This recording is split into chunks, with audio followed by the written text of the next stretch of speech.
Ayat mas kita Amsal pasal 4 ayat yang ke-18.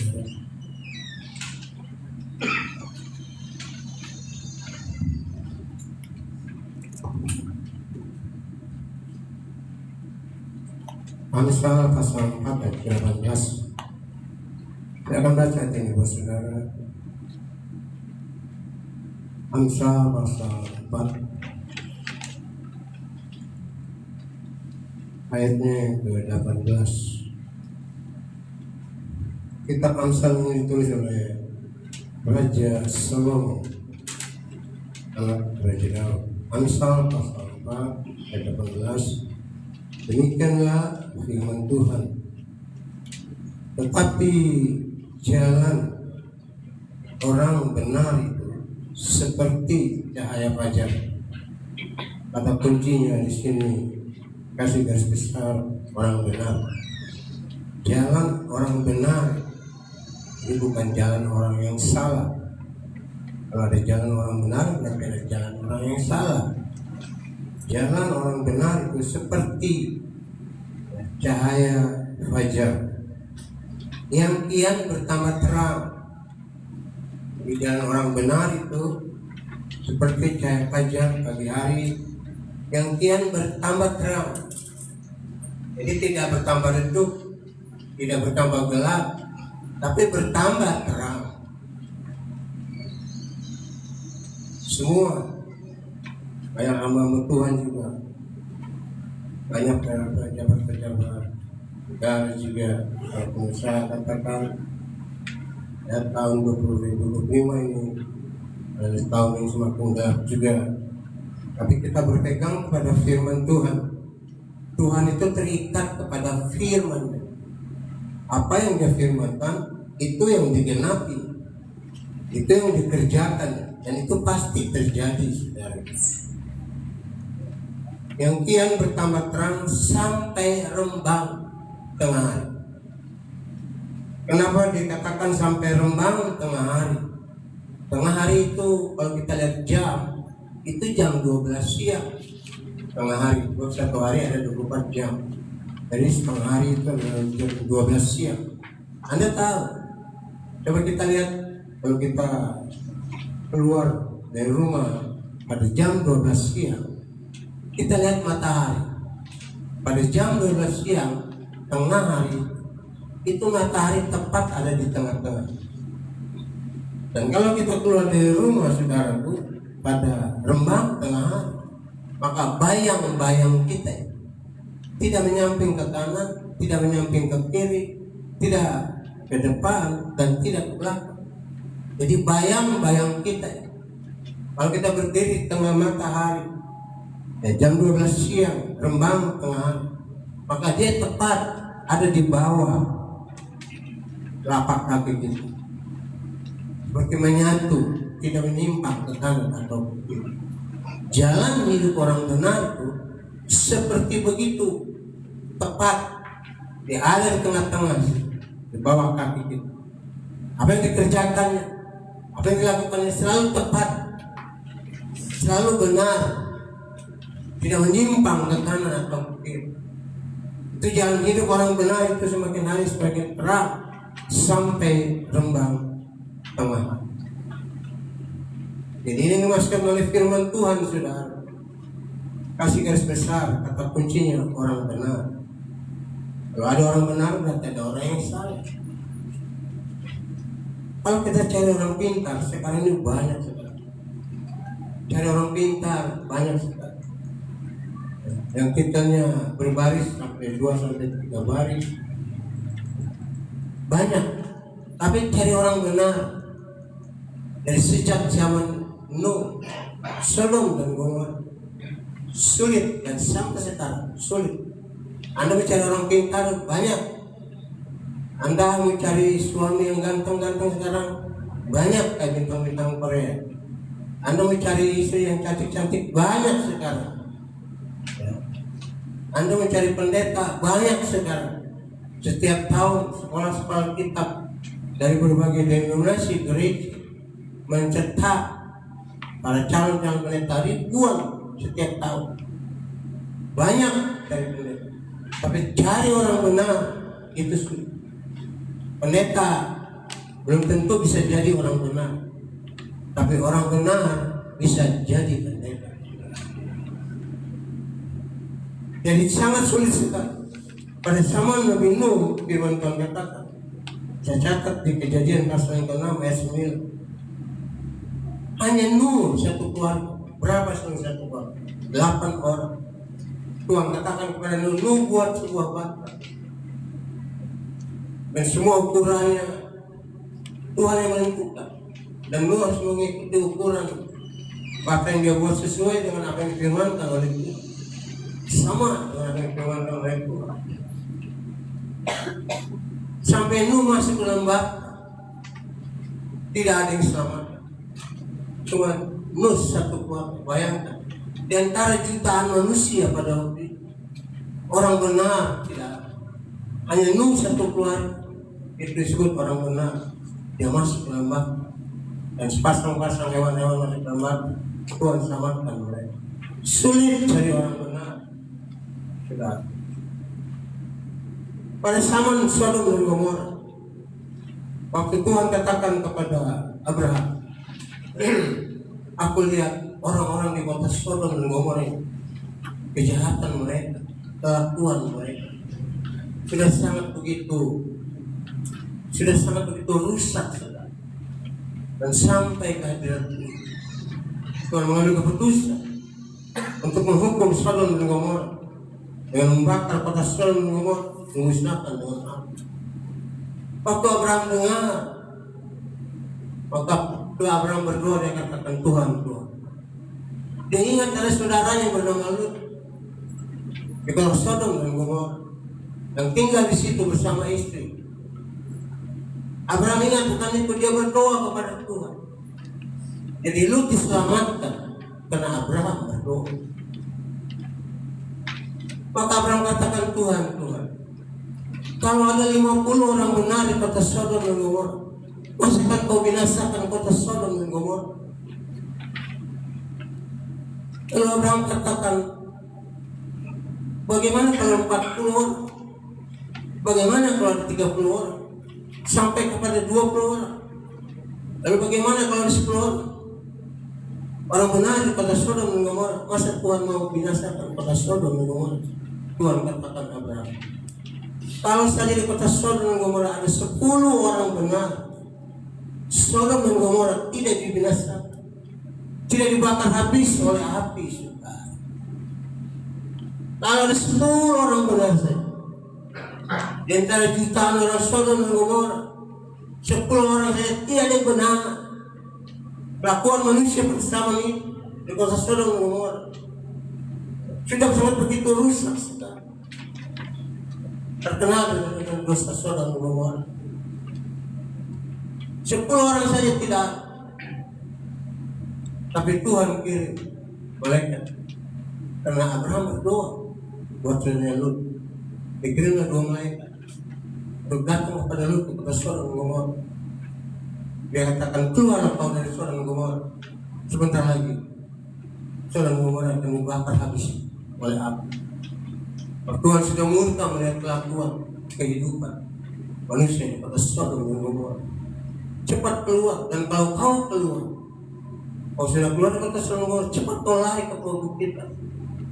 Kau lari ke perbukitan, jangan menoleh ke belakang. Maka diselamatkan Lut ini, yang termasuk orang benar, diponakan daripada Abraham. Diselamatkanlah, tapi sayang, pada waktu keluar dari Sodom dan Gomora, istri Lut dia menoleh ke belakang. Maka firman Tuhan kata, dia menjadi tiang garam. Walau dia binasa, dia jadi tiang garam. Maka firman Tuhan sudah katakan, jangan kau menoleh ke belakang, tapi dia menoleh ke belakang. Maka istri Lut jadi tiang garam. Jadi 10 orang benar saja tidak ada Sodom dan Gomora. Jadi kita lihat di sini saudara, betapa sulitnya cari orang benar. Bukan sampai pada zaman Sodom dan Gomora, sampai zaman ini juga sangat sulit cari orang benar.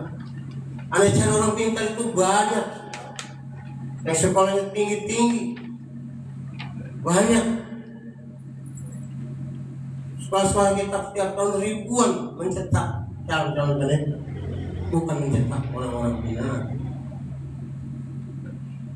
Jadi banyak sekali, tapi cari orang benar itu sangat sulit sekali. Bagi saya, kadang-kadang saya mengeluh, perjalanan hidup ini seperti orang main catur. Saya hobi main catur.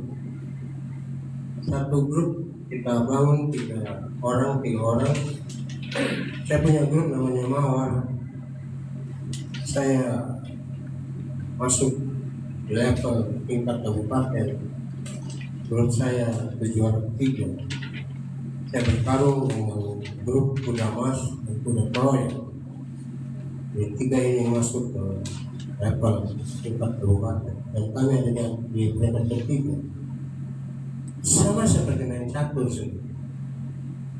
Kalau saja kita salah melangkah, salah jalan, menjalankan kuda atau peluncur atau pion, salah kita melangkah, maka akan terjadi sekap mati.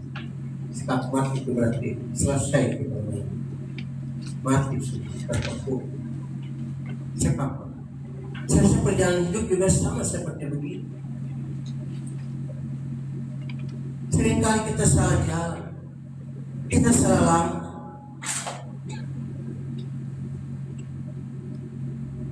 Dan firman Tuhan katakan, banyak jalan yang disangka orang benar, tapi ujungnya menuju kepada maut. Makanya kita sudah belajar juga minggu kemarin. Kau jangan bodoh, jangan jadi orang bodoh. Kau harus mengerti, usahakan. Efesus 5 ayat 17. Usahakan diri itu mengerti kehendak Tuhan. Kalau saya melangkah ke depan, saya melangkah ke kanan atau ke kiri, apakah Tuhan mau saya ke kiri atau ke kanan? Jadi kita harus mengerti kehendak Tuhan. Berusaha bekerja itu harus. Tapi kita diajar oleh firman Tuhan, kita jangan bodoh. Kebodohan bisa membuat orang mati sebelum waktu. Bodoh, definisi bodoh menurut dunia pendidikan, orang itu sekolahnya rendah, orang itu tidak bersekolah. Tapi bodoh di sini dilihat dari sisi firman Allah. Apa itu bodoh? Bodoh itu sama kau dengar firman Tuhan, kau tidak praktekkan firman Tuhan, kau tidak lakukan firman Tuhan, kau orang bodoh. Kau bisa mati sebelum waktunya. Kau bisa salah langkah, salah jalan.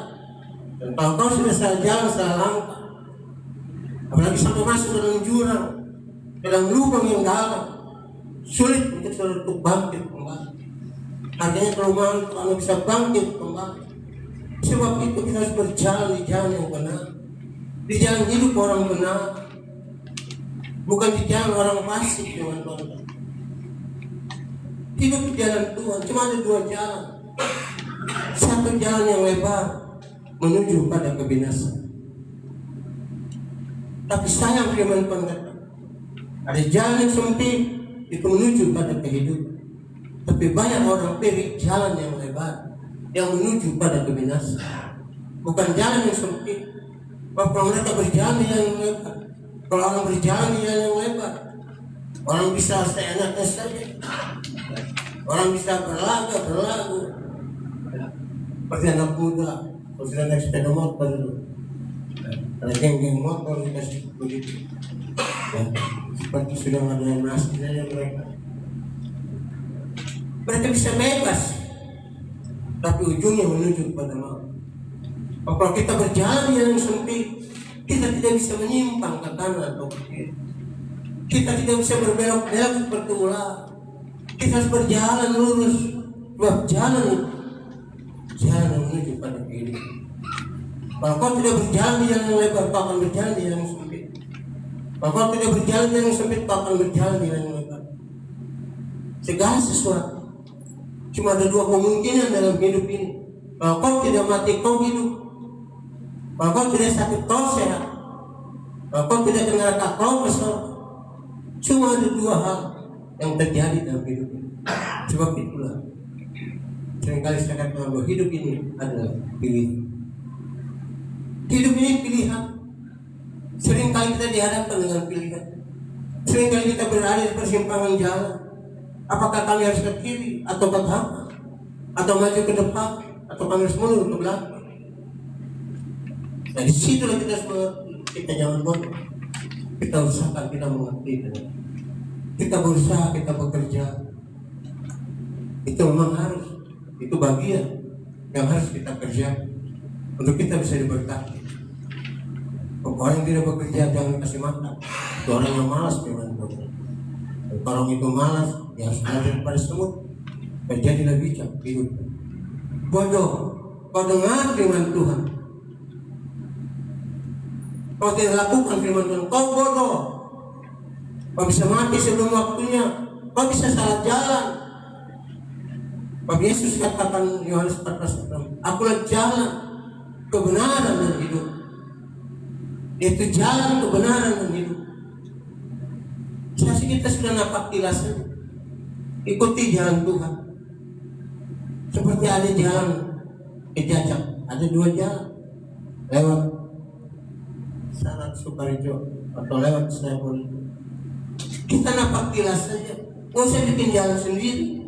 Ini seringkali terjadi.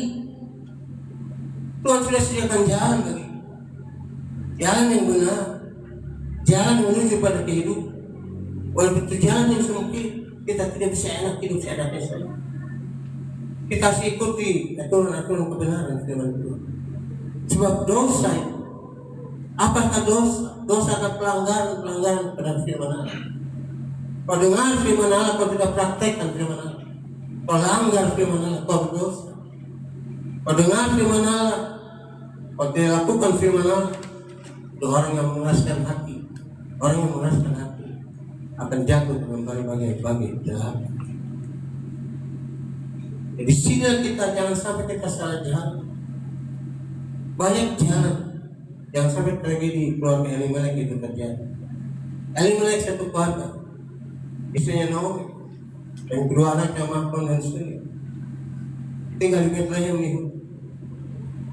Tiba-tiba terjadi satu krisis. Ekonomi yang begitu berat sekali. Banyak orang kelaparan, tidak bisa makan. Ekonomi rusak. Dia tinggal di Bethlehem nih. Tapi saya lihat dia bagaimana baik. Dia ingin memperbaiki ekonominya. Dia membawa keluarganya, kedua anak dan satu istri, pergi ke kota Moab. Bagus konsep berpikirnya untuk memperbaiki ekonomi. Maka dia tinggalkan Bethlehem itu. Dan firman Tuhan katakan pada waktu dia tinggalkan Bethlehem itu, dia pergi ke Moab, dia tinggal di Moab. Saya baca kitab Rut itu, tragedi keluarga Elimelek. Dia tidak tanya sama Tuhan. Ada pepatah kuno kata, malu bertanya kau sesat di jalan. Tanya sama Tuhan. Kalau kita timbul satu keinginan, satu rancangan dalam hidup, satu pandangan dalam hidup kita untuk malam, maka kita bertanya kepada Tuhan, apakah Tuhan kehendak?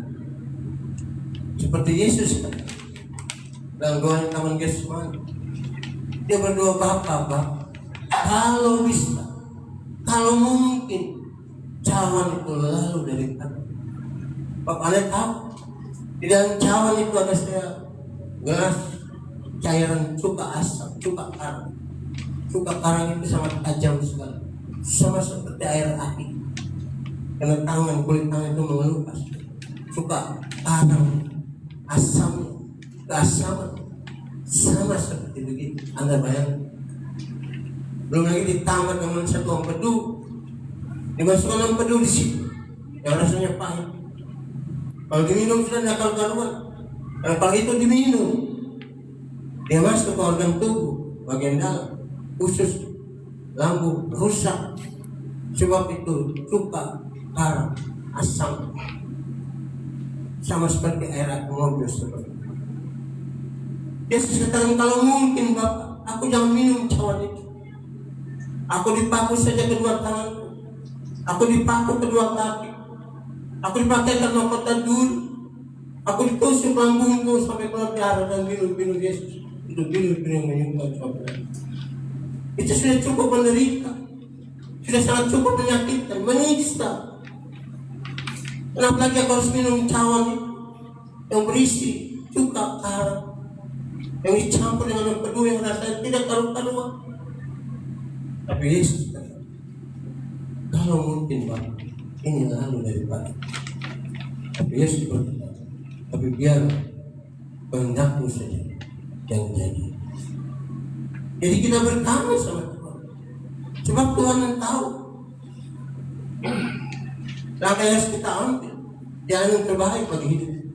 Dia mengerti yang terbaik bagi hidup kita. Dan dia selalu memberikan yang terbaik dalam setiap kehidupan ini. Tanya Tuhan, apakah ini berkenan? Apa ini sesuai dengan kehendakmu? Kalau tidak, Tuhan tutup jalan dan Tuhan buka jalan yang lain. Seperti begitu. Supaya kita tidak salah jalan. Kalau kita salah, seperti kita main catur, habis kita stagnan, akan berhenti permainan sampai sini. Selesai. Kita jangan salah. Siapa jalan orang benar yang bertambah terang sampai rembang.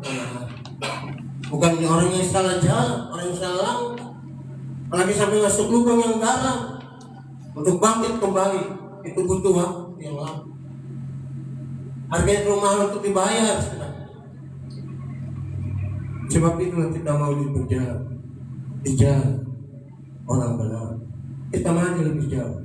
4 alasan jalan hidup benar, orang benar. Jadi kita ada 4 alasan.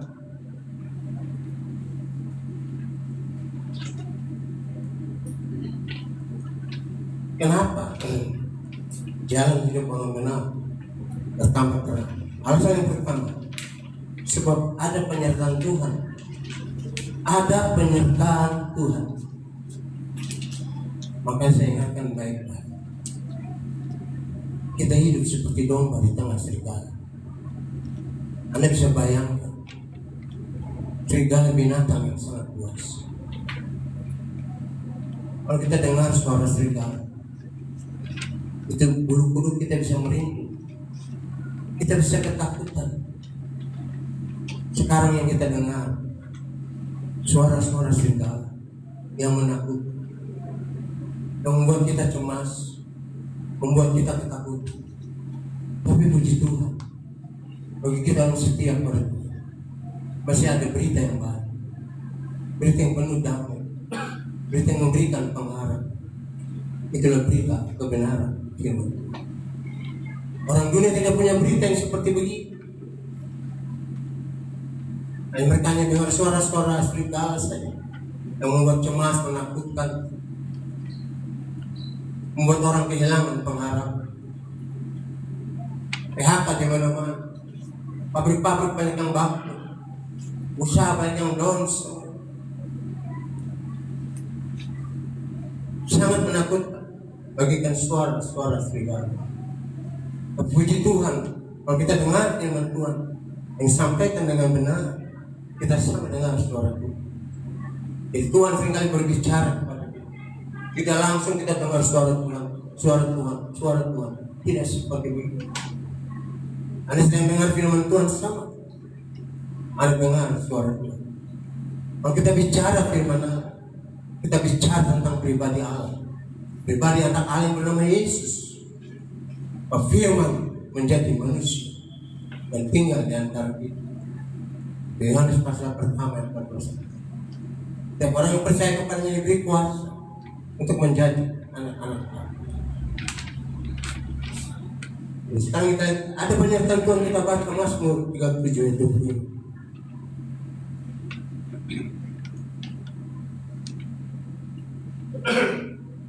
Mazmur 37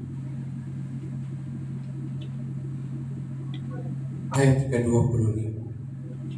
Dalam baca itu di bawah saudara, di situ juga ada. Dahulu ini Mazmur Raja Daud. Mazmur ini ditulis oleh Daud. Kitab Mazmur ada 150 pasal. Saya coba hitung-hitung, saya baca kitab sudah berkali-kali dari Kejadian sampai Wahyu. Kurang lebih Raja Daud menulis kita masuk ini ada sekitar 30 sampai 40 besar.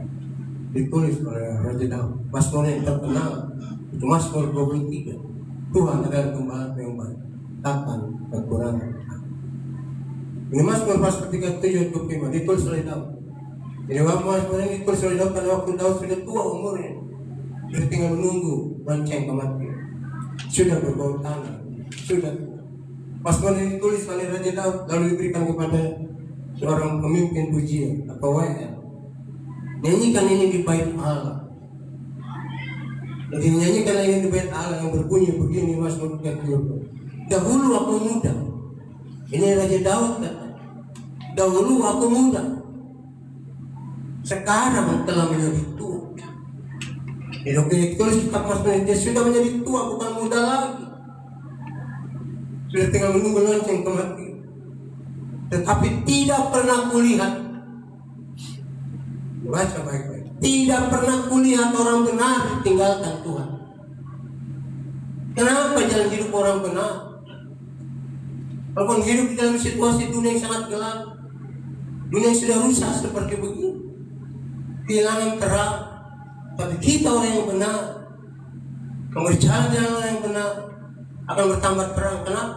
Sebab Tuhan menyertai kita. Raja Daud tentang aku pernah lihat dari muda sampai aku tua mau mati, sekarang aku tidak pernah lihat orang benar ditinggalkan Tuhan atau anak cucunya meminta roh.